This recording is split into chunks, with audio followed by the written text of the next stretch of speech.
दरम्यान चंद्रकांत पाटील यांच्या विधानानंतर काँग्रेस नेते पतंगराव कदम यांनी नेमकं काय म्हटलेलं आहे तेही बघणार आहोत।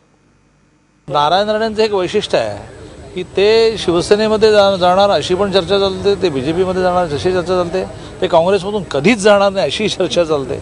अशी व्यक्तिमत्व फार कमी असतात। नारायण राणेंचं असं व्यक्तिमत्व आहे की जे सगळ्यांनाच हवं असं वाटतं। भाजपमध्ये आलं तर स्वागत नाही, आता असं आहे की प्रकाश अण्णा आवाडे, नारायण राणे अशा सगळ्या विषयामध्ये भारतीय जनता पार्टीचे जे त्या ठिकाणचे कार्यकर्ते आहेत त्यांच्याशी बोलून निर्णय करावा लागतो।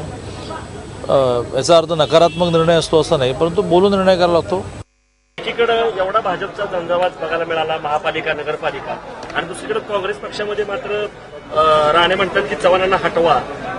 हो, अंतर्गत प्रश्न जाहीरपणानं ज्येष्ठ नेते, जुने मुरब्बी नेते म्हणून काय सांगाल? म्हणजे माझं मत असं आहे, काँग्रेसनं आजपर्यंत अनेक चढ उतार पाहिलेले आहेत आणि ह्या चढ उतारामधून भाजप सुद्धा एकदा 2 खासदार होते, त्यांची सत्ता आली, लोकशाहीत हे घडतं आणि म्हणून ज्या काही चर्चा असतील त्या पक्षाच्या लेवलवर आम्ही बसून चर्चा करू आणि त्याच्या संबंधीची निर्णय घेऊ। पाठिंबा आहे का नारायण राणेंनी आता घ्यावं?